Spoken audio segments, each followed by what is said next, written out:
우리가 이제 올해부터서 또한 긴 여정을 가지고 하나님의 말씀을 처음부터 끝까지 한번 들어보려고 합니다. 이번 주간에는 이제 창세기 4장에서부터 10장까지 내용인데, 4장이 이제 범죄한 인간들이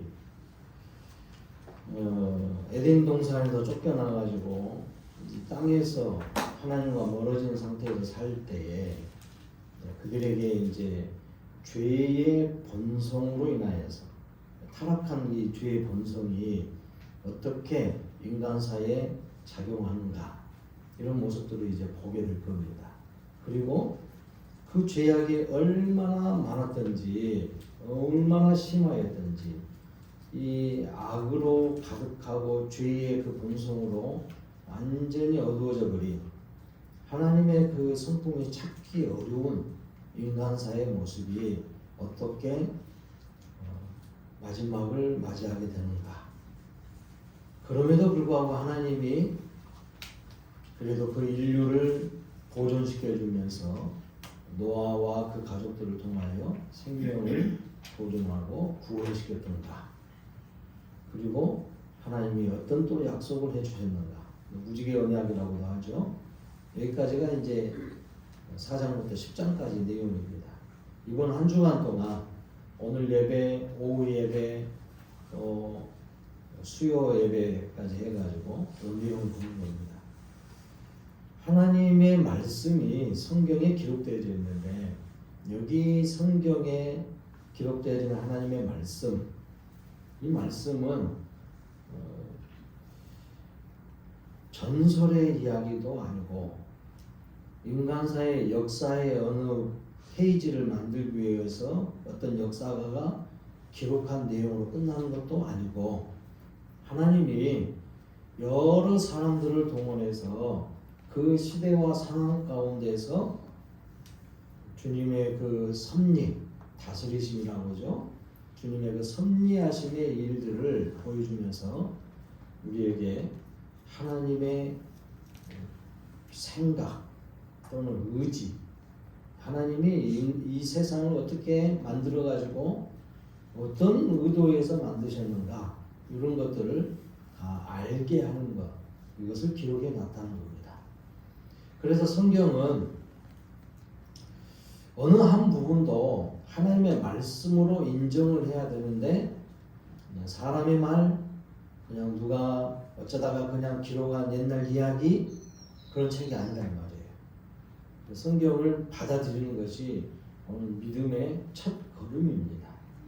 성경이 하나님의 말씀이다 하고 확신을 하고, 아 그랬군요 하고 아멘 하고 받아들인다는 것이 오늘 우리에게 굉장히 중요한 믿음의 첫 단추를 깨는 것이다 이거죠.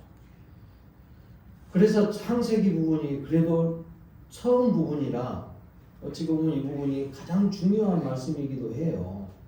다 중요하지만, 그리고 성경을 보면서 여러분들이 창세기부터 요한계시록까지를 뭐 1년에 이제 일독할 수 있도록 우리 교회는 이제 새벽 예배를 통해서 또는 여러분들에게 나눠드린 이제 달력을 통해서도 그런 부분들을 알게 했으니까, 그 순서에 맞춰가지고 꾸준히 읽고 꾸준히 그 말씀에 대해서 묵상해보고 연구하고 그러다 보면 하나님의 뜻을 알고 하나님이 성경을 기록한 그 목적이 무엇인가를 알게 될 겁니다.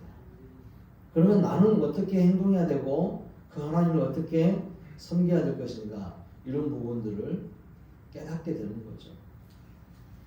어떻게 사는 것이 하나님이 기뻐하는 모습인가 하는 걸 잘 알게 되는 겁니다. 이것이 신앙생활이에요. 자기 생활도 아니고 교회 생활이라는 말도 아니고, 하나님과 나 사이에 그 하나님이 주신 은혜 안에서 내가 그 하나님의 말씀을 얼마나 기뻐하고 즐거워하면서 그 말씀대로 살아가는가, 그래서 복을 얻고 사는가, 이렇게 사는 것이 신앙생활이다 이 말이에요. 그러니까 교회 안에서 예배만이 아니라는 거죠. 신앙생활이라는 것은 내게 주어진 모든 삶이 하나님과 함께하고 하나님의 그 은혜 안에서 하나님이 주신 그 시간 그 때마다 허락하신 일들 속에서 주님의 인도하심, 보호하심. 또 우리가 잘 알죠. 예수님이 이 땅에 오실 때에 그 이름이 임마누엘이라고 했죠. 우리와 항상 함께 하시는 하나님이세요. 그동안 멀어져 있고 떨어져 있고 멀리 계셨던 그 하나님이 우리 가운데 찾아오셨다는 거예요. 구약에서는 건물인 성전이라는 걸 짓고 또는 그 전에 이제 성막이라고 하는 천막을 지어서 하나님이 찾아오셔서 그의 선택된 백성들에게 찾아오셔서 만나주시고 예배를 받으시고 또 말씀하셨어요. 그런데 신약에는 말씀이셨다고 하는 하나님이 직접 사람이 되어 오셔서 우리와 함께 하시고 그분의 영이신 성령께서 지금 영원히 함께 하시겠다고 지금도 우리 가운데 함께 하고 계신다는 거예요. 이게 임마누엘이라는 거죠. 하나님이 그런 놀라운 은혜를 우리에게 허락하셨죠. 그러니까 구약의 이스라엘 백성들보다 신약의 교회가 더 복되다 이 말이에요. 믿으십시오. 아멘. 이게 오늘 우리에게 주어진 놀라운 은혜의 일이에요.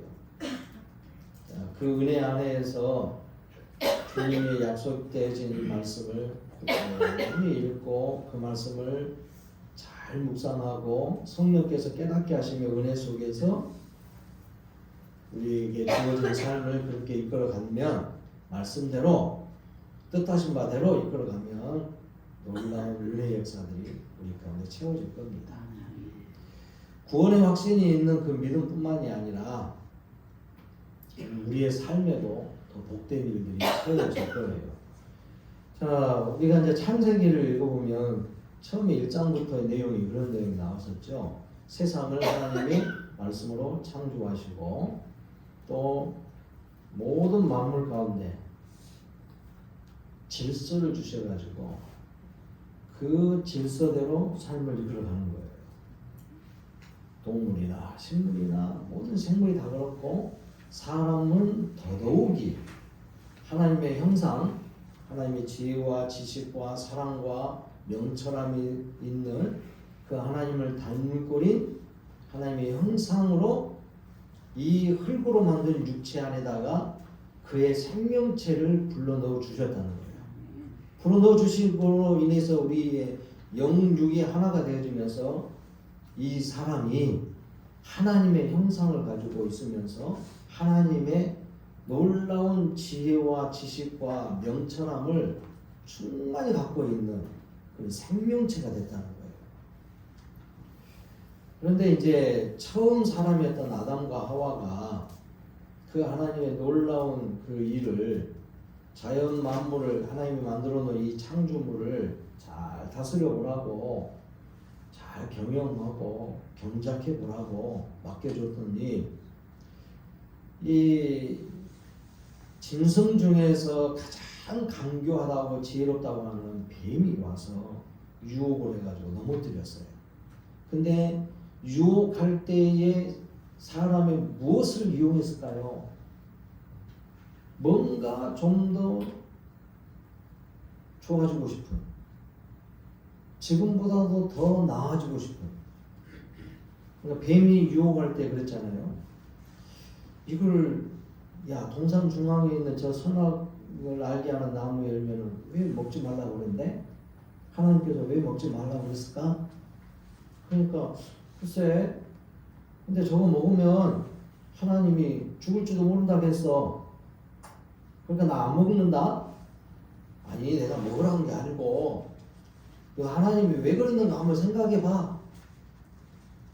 괜시리 그런 생각을 하게 만든 거예요. 그러면서 툭 던지는 말이 너 저거 먹으면 너희들이 하나님보다 더 지혜로워질 것 같으니까.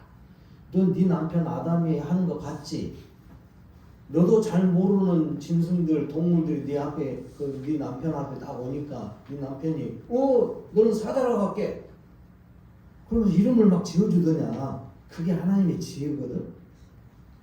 그런데 그런 지혜와 능력이 하나님보다 더 많아질까봐 하나님께서 경계하면서 이거 먹지 말라는 거야. 그러니까 이거 먹으면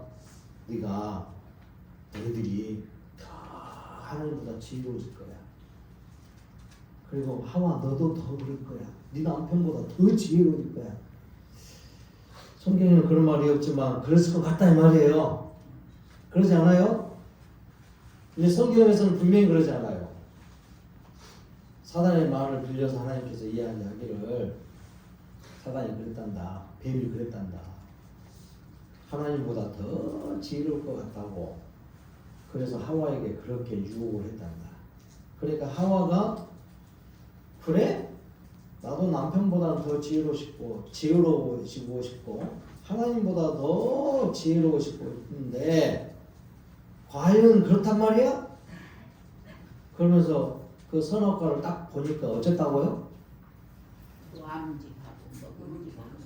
그러니까 보기에도 너무 좋고 일본 사람들이 그래서 음식을 만들 때 예쁘게 멋있게 먹음직스럽게 만든다 그러죠. 일본 사람들이 음식을 그렇게 잘 만든대요. 근데 또 프랑스 사람들도 그래요. 맛도 있으면서도 보기도 좋게 딱 보면은 침이 쫙 돌게 만든단 말이에요. 그러니까 하와도 그랬는지도 몰라요. 그게 우리 사람들 안에 들어있는 누군가보다 더 올라서고 싶고 더 많이 갖고 싶고 더 지혜로우고 싶고 막 하는 욕심거리가 만들어졌다 이 말이에요. 로마서에서 바울 사도가 그렇게 표현한 겁니다.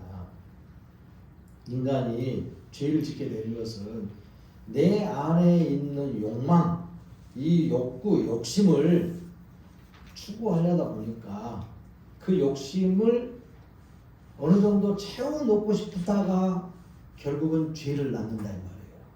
결국 죄가 된다. 그래서 죄의 결과가 어떻게 되어버렸어요? 하나님이 말씀하신 말씀대로 됐죠. 정령 죽으리라. 반드시 죽으리라. 분명히 죽는다. 몇 번 말씀하셨을까 모르겠어요. 하와와 아담에게. 그런데 아담과 하와가 그거 다 같이 나눠 먹고 나서 죽었어요? 안 죽었어요? 안 죽었다 이 말이에요. 뱀도 아마 그랬을 거예요. 깜짝 놀랐을 거예요. 안 죽네? 안 죽었단 말이에요. 안 죽으니까 아담과 하와가 괜찮네? 그랬을까요? 그런데 창세기 3장의 내용을 보니까 아담과 하와가 그 선악과를 먹고 나서 서로의 부끄러움을 받다. 그전에는 벗고 있어도 그냥 부끄러운지도 몰라. 그 부끄러움 자체라는 걸 모르는 거예요. 그러니까 뱀이 말하는 지혜라는 것은 선악간의 지혜다 말이에요. 선악간의 지혜. 선과 악을 분별하는 것. 그렇다면 선악과를 먹기 전에는 선악을 알게 하는 열매라고 했잖아요. 선악을 알게 하는 나무 열매래요. 그게 죄예요, 죄. 하나님을 떠남으로 인하여서 선이 무엇인가를 아는데 악을 알게 돼가지고 그 악함의 일들이 범죄한 말씀을 어김으로 인하여서 우리 안에 들어오는 죄의 일로 인하여서 악을 더 알게 되는 거란 말이에요. 그런데 뱀은 그걸 보고 지혜라고 그러는 거예요. 오늘날에는 그러니까 그리스도인들에게 특히 유독히 그리스도인들이 알아야 될 건 뭐냐면 이 선악을 분별하는 지혜가 있어야 된다. 아담과 하와도 그걸 분별했단 말이에요. 그래서 벗고 있다는 걸 창피해. 그러면서 나뭇잎을 가져다가 그 중요 부분을 가렸다는 거예요. 부끄러운 부분을 가렸다는 거예요. 그전에는 그렇게 부끄러운 게 아니에요. 하나님의 창조물이기 때문에 우리가 지금은 범죄함으로 인해서 그 악을 알아가지고 창피하다는 거예요. 그런데 하나님 앞에서 그 아마 몰라요. 천국 가게 되면 나중에 이제 진짜 천국 가게 되면 다 벗고 살라는 거 몰라. 근데 그게 부끄러운 게 아니다 이 말이에요. 하나님이 만들어 놓은 창조물이고 우와 하고 하나님의 창조물이 이렇게 예쁘고 멋있고 우와 그렇게 찬송할 거예요. 하나님 이렇게 만들어주다니 할렐루야 하면서 찬송할 거라 이 말이에요. 근데 그 하나님의 작품을 보고 창피하게 여겼다는 거예요. 지금 우리가 그게 창피하잖아요. 옷 갈아입고 있는데 여성분이 옷 갈아입고 있는데 누군가 그 문을 남자가 확 열어서 제가 딱 보고 있으면 어머 하고 다 가리고 이렇게 하고 있어요. 위에만 가려. 그런단 말이에요. 그게 왜 창피하냐 이 말이지. 그게 악이 들어오니까 그래요. 근데 그리스도인들에게 선악간의 분별력을 가지는 지혜를 가져라 이렇게 말하는 걸 왜 그럴까요? 반대로 생각해야 돼. 범죄한 이후에 인간에게는 악이 가득하거든요. 우리의 본성 자체가 악해져 버렸어. 하나님의 선을 다 상실해 버려가지고 악해져 버렸다는 거예요. 하나님 모르는 사람들 보세요. 진짜 악한 사람들은 그 정도가 심한 사람들은 보세요. 어떻게 됐는가? 세상에서 막 살인을 해도 그 살인하고 나서 시신을 막 그냥 훼손을 해도 부끄러운 줄 몰라. 그게 죄인 줄도 몰라. 오히려 그렇게 해놓고 기뻐하고 즐거워하는 사람도 있어요. 오늘날 세상은. 그 악해진 모습들 보시죠. 그러니까 우리는 이제 선이 무엇인가를 알게 되면서 그리스도를 통해서 선악간의 분별력을 갖는 거죠. 이게 이제 중요한 거예요. 그래서 하나님의 말씀을 어긴 불순종한 인생들이 이제는 선악을 알게 되면서 점점 선이 사라져가고 악이 가득한 거예요. 이제. 우리 안에 있는 하나님을 떠난 이후부터 그 죄의 악이 얼마나 가득한지 여러분들 요즘 여러분들에게도 그런 거 보시지 않습니까? 아까 찬양 운행하고 딱 와가지고 우리 박영덕 권사님 내가 얼굴 딱 보고 박영덕 권사님하고 며칠 전에 통화를 하면서 많이 아프다는 소식을 들었단 말이에요. 본인한테. 그래가지고 오늘 딱 얼굴 보고 오셨습니까? 인사를 드리면서 얼굴이 많이 헬싱해지셨네요. 그러니까 옆에서 최은정 목사 뭐라고 하는지 아세요? 아니 이쁘다고 해야지 뭘 또 그냥 헬싱해졌다고 이야기하냐고 그러시더라고. 봐요 벌써 우리의 마음에 내가 염려하고 걱정하는 마음으로 이렇게 박영덕 권사님 이야기를 듣더니 옆에 사람들이 다른 말을 하잖아. 받아들인 사람들이. 그래가지고 여러분들도 그런 경우 많죠? 길거리에서 만나가지고 누가 인사하면서 우와 예뻐졌네? 그러면 이렇게 이야기하면 진짜 꼬리를 올려서 말꼬리를 예뻐졌네? 그러니까 아니 말을 하면 좋게 하시오? 예뻐졌네? 뭐 어쩌다가 나 원래 예뻤어 이렇게 받아들인다 이 말이에요. 봐요. 좋은 말도 하는 사람이나 듣는 사람이나 다 곡하게 들려요. 누가 열심히 일하고 돈 많이 벌어가지고 논 샀다 하니까 그러면서 자랑을 하니까 배가 아파갖고 아이고 그 돈 버는데 어떻게 벌었을까? 열심히 해가 정직하게 벌었을까? 이런 소리를 하고 다니는 거예요. 여러분 세상은 이런단 말이에요. 죄의 결과예요. 아무리 좋은 일이 벌어져도 우리 사람들은 받아들일 때 갈수록 더 그런 모습이 나타나요. 오늘날 세상은요. 인간의 모습들은 갈수록 그 죄성의 일들이 우리 안에 본성의 죄성으로 인해서 악한 신성들이 자꾸 흘러져 나온다 이 말이에요. 그래서 에덴 동산에서 쫓겨난 아담과 하와가 이제 시간이 지나고 나서 자녀를 낳았어요. 그래서 자녀를 낳을 때 이제 무수한 자녀들 많이 낳았지만 특별한 사람들만 이렇게 이제 보여주는 거예요. 중요한 사람들만 보여줘요. 이 성경은 원래 성경은 시시콜콜하게 가인을 낳고 아벨을 낳고 뭐 또 여러 아들을 누구를 낳고 막 아담이 아들 많이 낳더라. 930살 사는 동안에 130대에 셋을 낳았는데 세 번째 아들 셋을 낳았는데 그 전에 그러면 가인과 아벨은 한 100살 때 낳았다고 생각해 보십시다. 그러고 나서 800년을 셋을 낳고 나서 800년을 살면서 930살 동안에 자녀를 얼마나 많이 낳았겠어요? 계산 한번 해보십시오. 누가 계산한 사람이 있어 또 3년치 터울을 해가지고 그러니까 3년 터울이다 이 말이에요. 큰아들과 작은아들 3년 터울이요. 3살 차이 난다 생각해가지고 계산해봤더니 250명에서 300명 낳더래. 정말 놀랄 일이죠. 그때는 그럴만도 해요. 하나님이 처음에 창조하시고 나서 얼마 안 있는 동안에는 사람들이요 또 오래 살고 자녀를 그러니까 얼마나 많이 낳으셨어요. 그러니까 성경에서요 뭐 사람의 아들들이 있었더라 뭐 나중에 나오거든요. 뭐 가인이 범죄하고 나서 뭐 그러잖아요. 세상을 유린하고 돌아다니는데 뭐라 그러던가요? 누가 나를 죽이면 어쩌겠습니까? 너 살인자로 하게 하죠. 저를 사형시키면 어쩌려고 합니까? 그러진 않을 거다.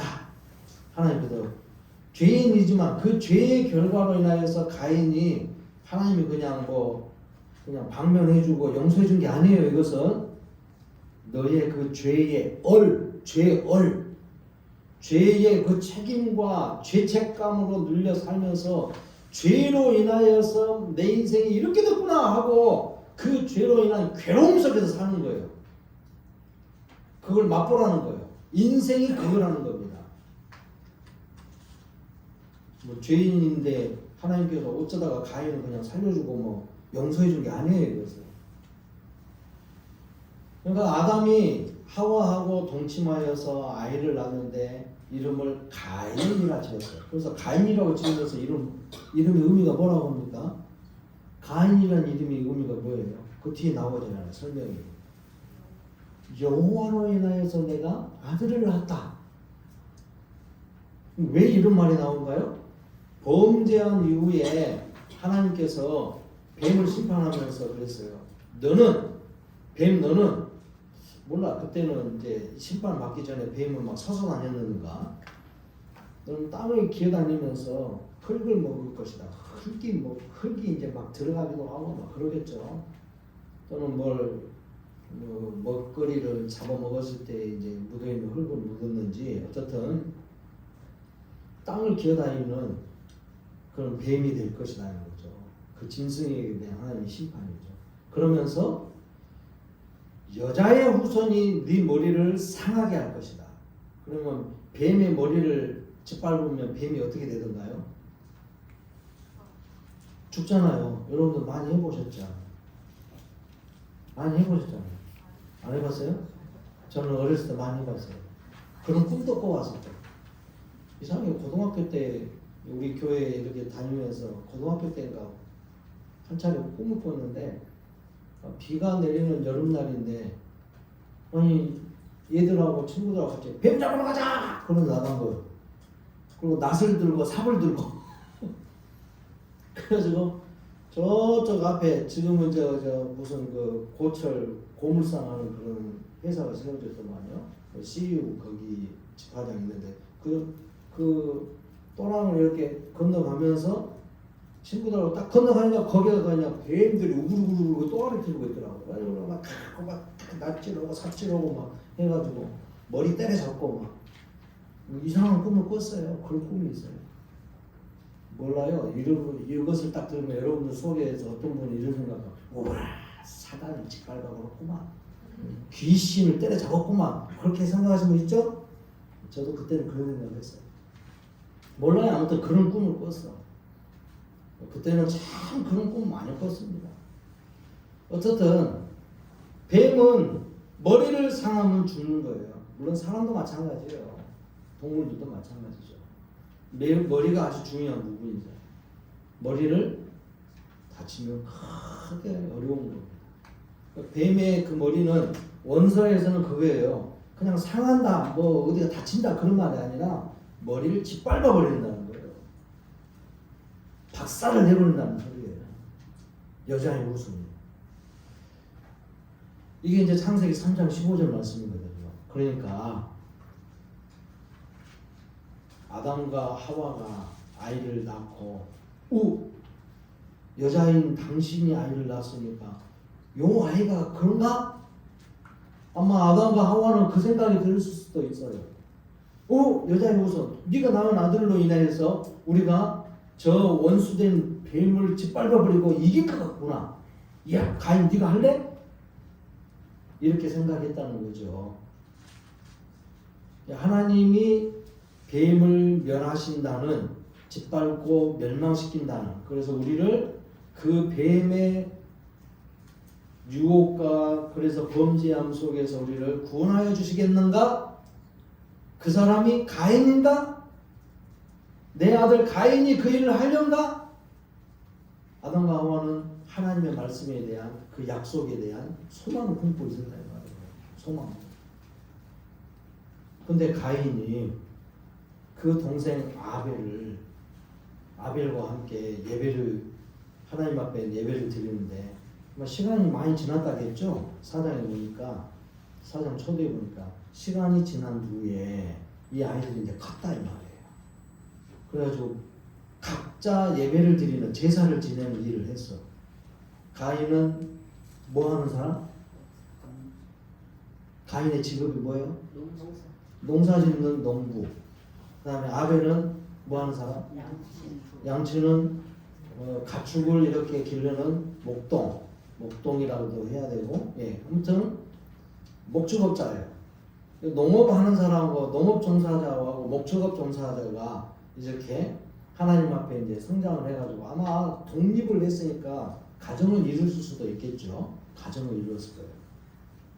자기들한테도 자녀도 있을 것이고.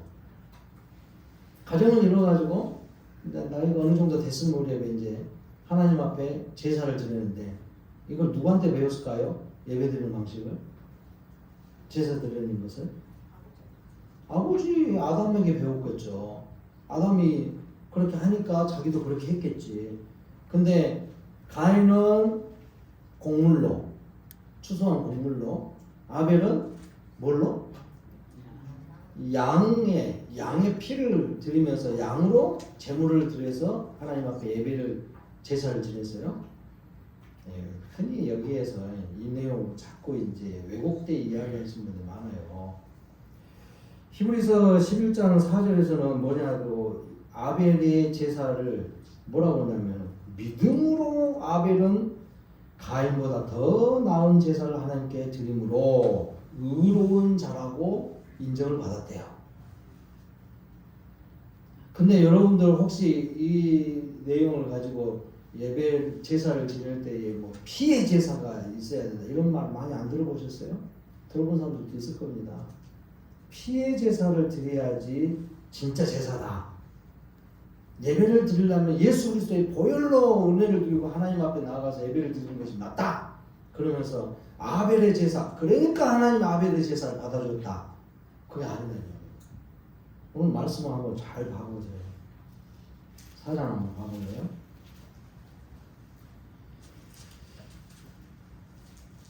자, 4장 3절 봐보세요.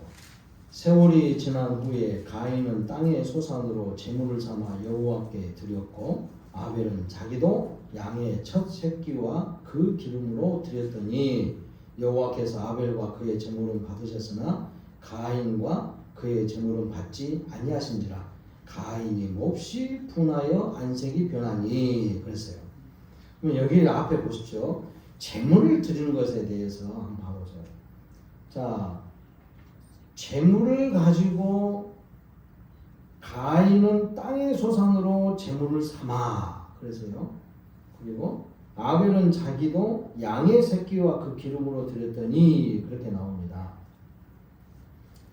근데 가인이 예배를 드릴 때에, 제사를 지낼 때에 무슨 마음으로 이것을 드렸을까요?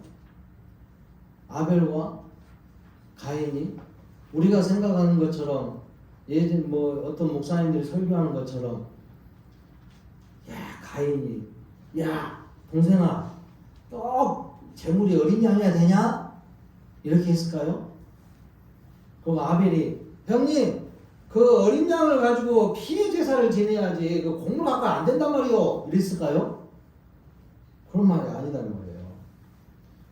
뒤에 보십시오.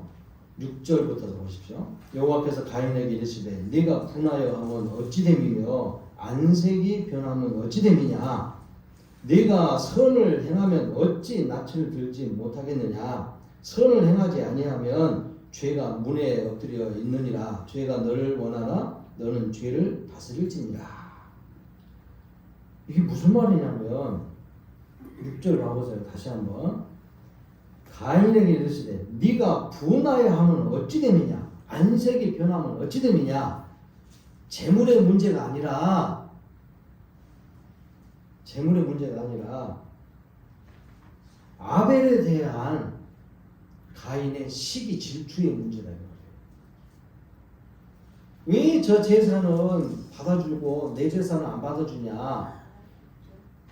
왜 어린 양을 받았다고 해서 곡물을 드렸다고 해서 하나님께서 받고 안 받고 문제가 아니라 아벨이 드린 제사에 대하여서 가인이 그냥 기분 나쁜 거예요.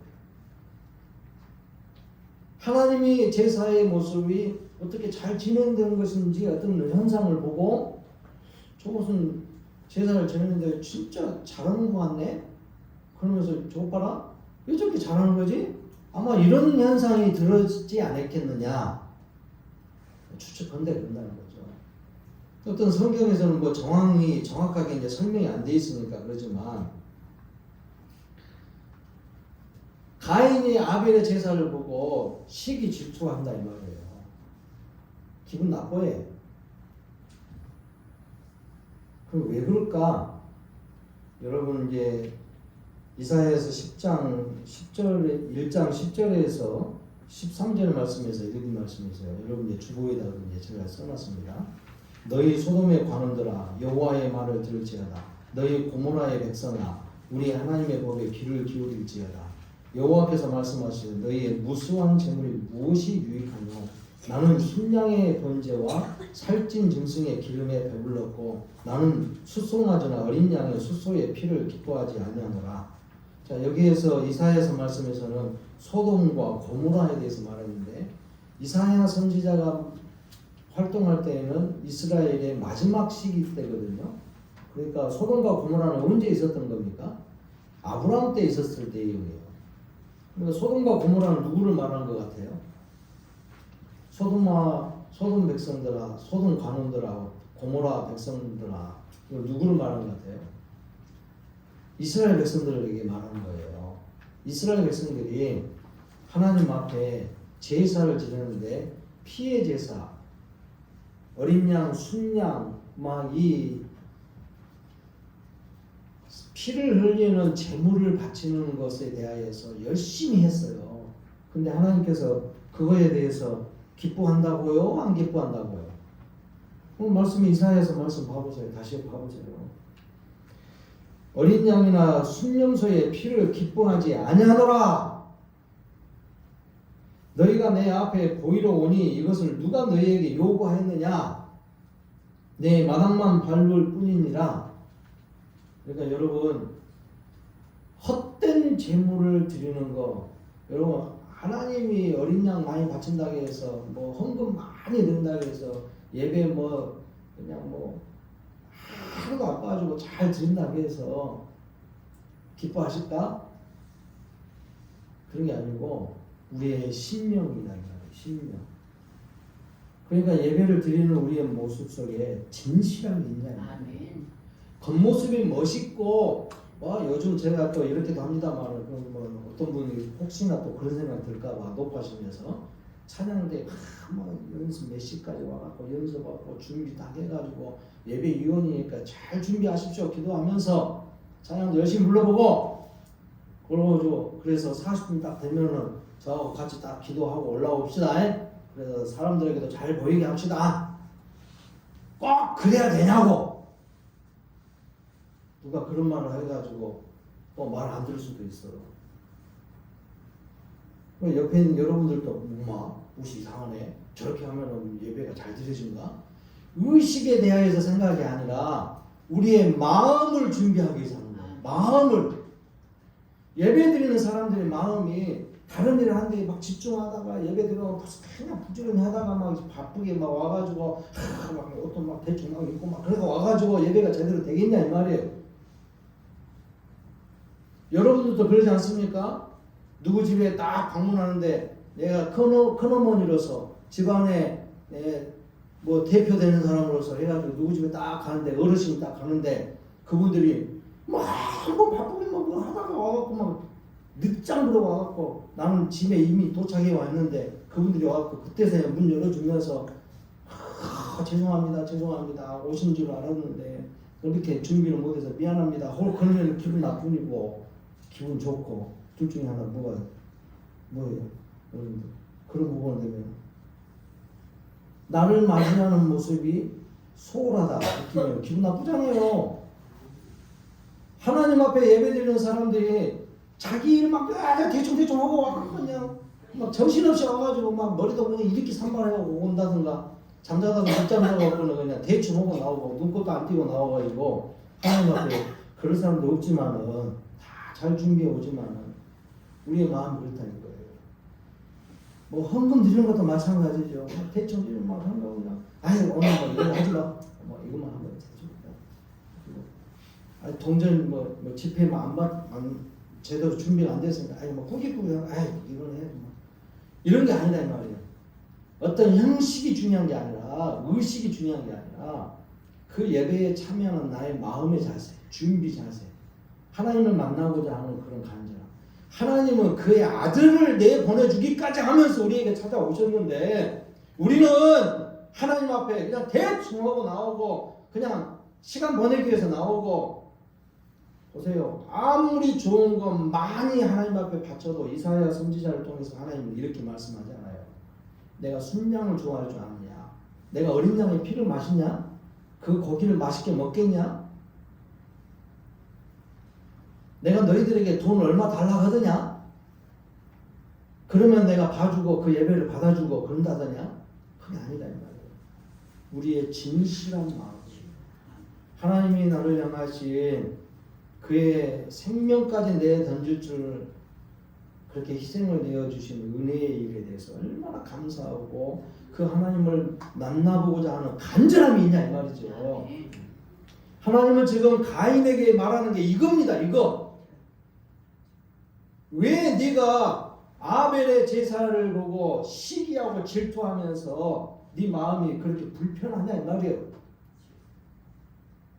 안색이 변해가지고 울부락부락 하면서 그냥 가인을 정말 잡아먹을 것 같아. 결국 잡아먹잖아. 말을 해가지고 야 들판으로 나와. 들판 데리고 와가지고 때려 죽이신 거지. 누구한테 항변한 거예요 지금 이게? 아벨한테 한 겁니까? 이게 하나님한테 한 거라니까요. 내가 하나님 예배를 이렇게 드리는데 왜 저 사람은 예배를 받아주고 내 예배는 안 받아줘요? 나 이렇게 재물도 잘 드리고 헌금도 몇 억씩 몇백억씩 막 이렇게 드리는데 하나님 나한테는 왜 이렇게 안 해줍니까?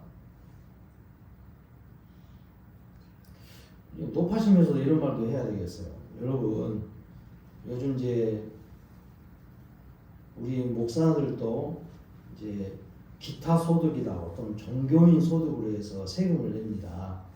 근데 이제 헌금하는 걸로 이렇게 해가지고 하면은 뭐 이제 세금이 거의 안 나와요. 안 나온 분도 있고 또 나오신 분들도 있겠죠. 어느 교회에서 이제 생활비를 많이 받으신 분들은. 그런데 우리는 이제 이런 것들에 대해서 여러분들 직장 생활하면서 이제 하나님 앞에 드려지는 헌금에 대하여서도 그런 생각을 가져야 돼요. 이제 그래서 요즘 제가 작년부터서 그랬던가요? 기부금 영수증 이렇게 발행해 달라 해가지고 요청하신 분들한테 제가 그 기부금이라는 용어를 바꿨어요. 헌금 영수증으로. 하나님 앞에 드리는 헌금에 대한 거지 하나님 앞에 기부금을 드리는 거예요. 기부금이 아니에요. 우리는 세상 사람들이 기부금이라 하지만 우리는 기부금이 아니라 헌금을 하는 거예요. 그러니까 그 헌금 영수증 받아가시는 거 여러분들 이제 요즘은요 교회들마다 지금 비상 걸렸어요. 세무서 단속이 엄청 심해져가지고 옛날같이 하면 큰일 나요. 교회에 우스꽝스러운 이야기가 되고요. 교회가 저러냐고 하면서 세상에 빛과 소금이 돼야 되는데 우스꽝스러워요. 여러분 저한테 서운하다고 하지 마세요. 아이고 헌금 영수증 주는데 왜 이렇게 조금밖에 안 해줬어요? 걸리면 하나님이 욕먹어가지고 세무서에서 감사 나오고 그런 교회들이 몇 군데 있어가지고 전국적으로 있어요. 지금 우리뿐만이 아니라 불교에서도 그래. 막 해줘버려 그냥. 1년 겨우 해봤자 뭐 한 100만 원 헌금을 했으면서 500만 원, 600만 원 써달라고 하면 안 된다 이거. 저한테 서운하다고 생각하지 마세요. 그것은 하나님 앞에 드린 것에 대한 마음의 문제다 이 말이에요. 모든 것이. 예배는 그런 자세로 서야 됩니다.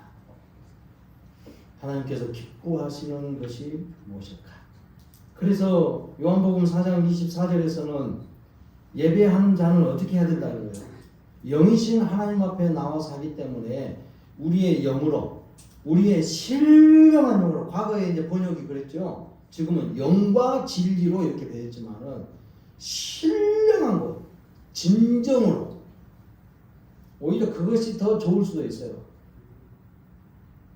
우리의 영이 성령으로 충만해서 그리스도의 복음의 은혜 안에서 가득한 그 은혜와 성령의 충만한 가운데서 하나님 앞에 나가야 되고 우리의 진실함이 나오는 예배가 된다 이 말이에요. 이사야 선지자가 말한 것처럼 마당만 받고 가는 사람이 되면 안 된다는 거죠. 여기서 지금 예배 드리는 우리가 그 진실함의 은혜 속에서 복음의 은혜와 성령의 충만한 은혜 가운데서 예배하며 하나님을 만나고 하나님을 기뻐하고 하나님을 즐거워하고 하나님을 감사하는 찬양의 예배가 돼야 되겠죠. 아멘. 그 예배가 진짜 예배다.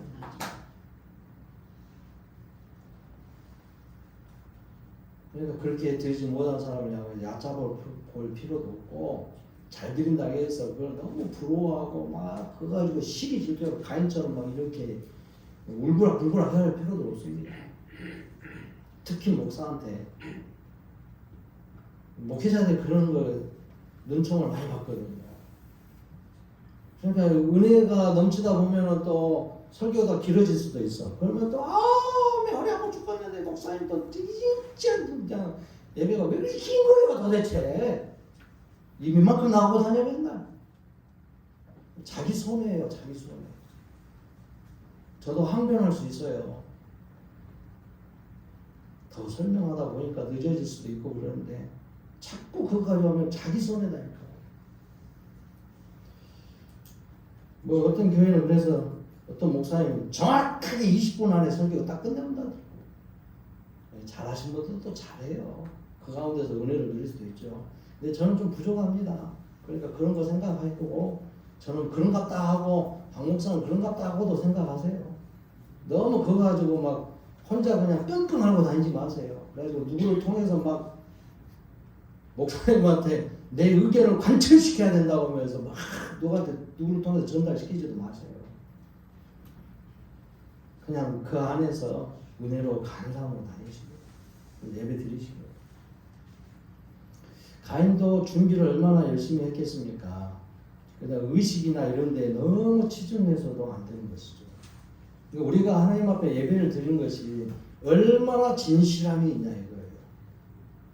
누구를 비교할 것도 안 됩니다. 부족하다고 해서 뭐라고 책망할 것도 아니고 또 잘한다고 해가지고 시기 질투할 것도 아닙니다. 아이고 그렇다 보니까 뭐 그래서 잘 되냐? 아이고 그래 나도 할 수 있어 뭐 이런 식으로 생각할 건 아니다 말이에요. 좀 더 주님이 기뻐하시는 많은 모습으로 스스로가 겸비한 가운데 경건한 가운데서 그렇게 세워져 가야 된다는 겁니다. 그 모범적인 모습들이 이제 어디서 나오냐면 여러분 5장에서 나와요. 오늘 우리가 읽어야 될 본문의 내용인데, 자, 아담과 하와가 그 가인에 대하여서 소망을 품었더니 하나님의 말씀은 가인을 보고 이야기한 게 아니었다는 걸 이제 알게 된 거예요. 그럼 여자의 후손이 도대체 누구냐? 이것에 대한 소망을 계속 갖고 있는데 가인도 아니고 아벨도 아니고 셋인가? 그러니까 이제 셋을 잘 키우고 그러면서 야 여자의 후손이 우리를 구원하신단다. 여자의 후손이 우리 원수된 뱀의 머리를 짓밟을 것이다. 승리하게 하신단다. 우리를 구원하실 거니까 반드시 여자의 후손 소망을 품고 자녀들에게 계속 가르쳐주지 않았겠어요? 그 하나님의 약속에 대해서 최초의 아담과 하와가 하나님의 동산에서 쫓겨나면서 범죄해가지고 쫓겨나면서 하나님의 구원의 그 메시지를 기억하면서 후손들에게 계속 설명했겠죠. 그 후손이 또 그 후손에게, 그 후손이 또 그 자녀들에게 계속 전달했겠죠. 그런데 사람들의 삶의 모습을 아담과 하와도 자기부터서 느꼈어요. 우리의 죄악이 이렇게 엄청난 파급 효과를 갖게 되는가? 내 아들들이 서로 죽이고 그 뒷부분의 후손이 아담이 930살 때까지 살았다고 했어요. 그렇죠? 그런데 5장에 보면 4장에서 그런 거예요. 4장에서 보면 4장 16절부터서 가인이 에덴 동쪽에 놋 땅에 가가지고 살면서 자녀들을 낳았어요. 그 아내와 동침하고 자녀를 낳았는데 에녹을 낳고 그러면서 에녹을 낳고 무후야엘을 낳고 무두사엘을 낳고 라멕을 낳았어요. 근데 아담과 하와가 아마 죽기 전에 이 모습을 봤을 거예요. 가인의 후손 중에서 라멕이라는 사람이 아내를 둘을 갖네? 어때요? 하나님은 그 부모를 떠나서 남자와 여자가 1대1이에요. 1대1. 일부 일처다 이 말이에요. 일처 일부요. 근데 일부 2차가 된 거예요. 지금. 요거 붙어서가 우와 아담이 이거 봤을 거예요. 그리고 라멕이 하는 노래를 보십시오. 라멕이 아내들에게 이르되 아다와 실라여 내 목소리를 들으라. 라멕의 아내들이여 내 말을 들으라. 나의 상처로 말미암아 자기가 기분 나빴다 이 말이에요. 내 상처 기분 나빠서 내가 사람을 죽였다. 그런데 그 사람 죽인 게 나의 상함으로 말미암아 소년을 죽였다. 모르겠어요. 요즘 같으면 가정폭력이라고 해야 될까? 아니 가만히 자기 일하고 있는데 옆에 와서 자기 아들이 그랬는가 모르겠어요. 누군가가 손자가 그랬던지 아주 막 칭얼거리고 아니 또 잠자고 있는데 그냥 밥 달라고 하고 있으니까는 여보 얘기 좀 바로 하란 말이야. 저는 접죠. 그러니까 안 죽어 있으니까 이놈 새끼가 왜 이렇게 시끄럽게 하냐 그러면서 때려 죽이는가 몰라. 인간의 죄악의 모습이 얼마나 극도로 강한가 이 죄악성에 아담과 하와가 봤을 거란 말이에요. 이 정도 나이 되면. 그러니까 여자의 후손을 통해서 구원을 얻겠다고 했던 이 소망이 내가 생각한 게 달랐을까? 하나님은 여자의 후손을 통해 구원하신다는데 도대체 여자의 후손은 누구야?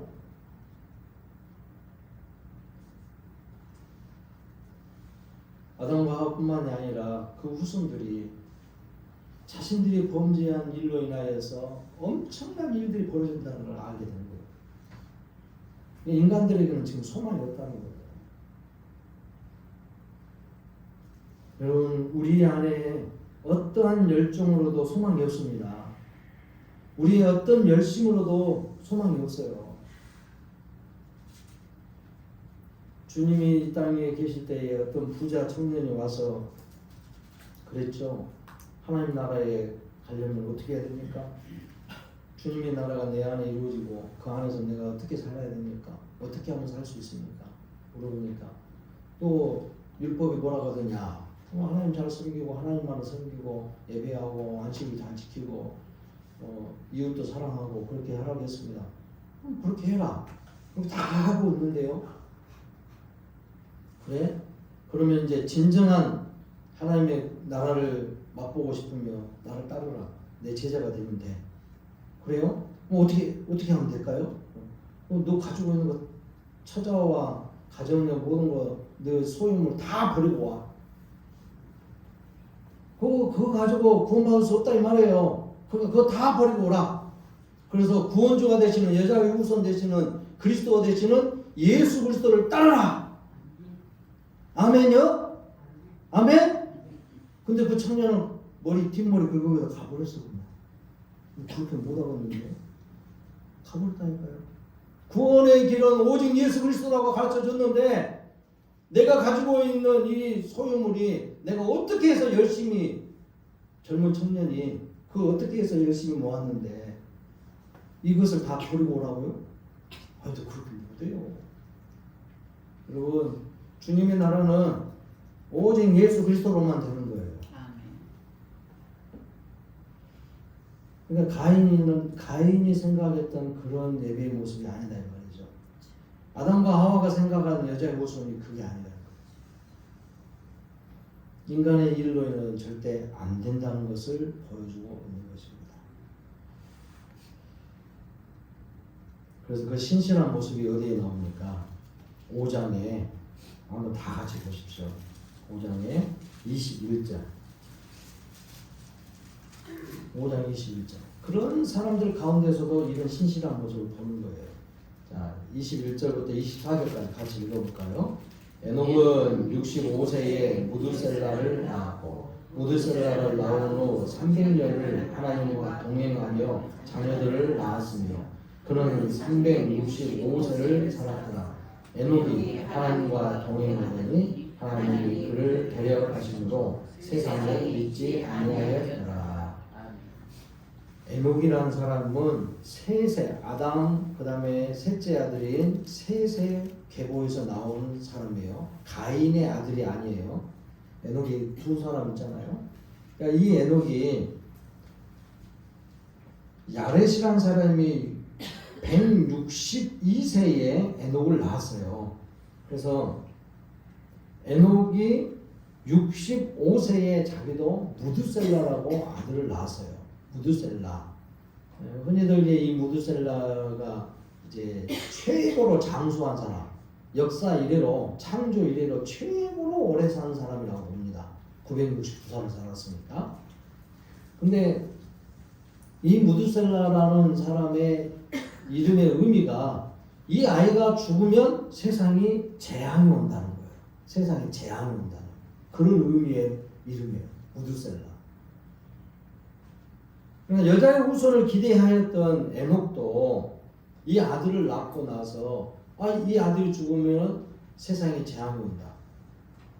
아벨을 통해서로 느낀 바인지 가인을 통해서 느낀 바인지는 모르겠지만 에녹이 무드셀라라는 이름을 짓고 그 아들을 자기가 죽기까지 에녹이 65세에 그리고 300년을 하나님과 동행하면서 지냈다겠죠?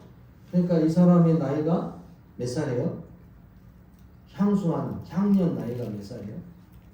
하나님 불러간 나이 365세밖에 안 되잖아요. 이 사람은 다른 사람에 비하면 3분의 1밖에 안 사는 거예요. 그런데 하나님 이 사람을 이 세상에서 죽음을 통해서 데려간 게 아니라 죽음을 맛보지 않고 그냥 데려가 버렸어요. 그렇죠? 그냥 데려가 버렸어. 하나님께서 너 그만 와라. 근데 65세 때 그 무드셀라를 낳고 300년 동안 하나님과 동행했단 말이에요. 그러니까 이 죄악의 일로 가득한 이 세상에 하나님 앞에 예배 드리고 제사 지는 거 이제 가인, 아벨 이후에 뭐 제대로 됐겠어요? 셋 이후에 이제 점점 막 흐트러졌겠죠? 하나님을 알고 하나님을 섬기는 일이 막 다 흐트러졌을 거예요, 이제. 요 정도 시간이 지날 정도면. 그리고 나중에 이제 6장에서 나오지만은 얼마나 죄악의 모습이 가득한가를 오늘 오후 예배 때 보는 거예요. 그 정도로 세상이 죄가 관영했다. 근데 그 와중에 이 에녹이라는 사람은 300년 동안 하나님과 동행했다잖아요. 놀라운 일 아닙니까? 그러니까 그가 죽음을 보지 않고 하나님 불러갔다는 거예요. 오늘 우리가 그런 겁니다. 이 육신이 죽지만 예수 그리스도를 구주로 믿는 사람들에게 향해서 두 번째 사망이 없어졌다고 했어요. 우리는 두 번째 사망을 당하지 않는다는 거예요. 첫째 사망인 육체의 죽음 이후에 영원히 죽는 일에 대하여 하나님은 거기에 들어가지 않고 생명으로 영생으로 우리를 방향을 바꾸주셨다는 겁니다. 할렐루야. 아멘.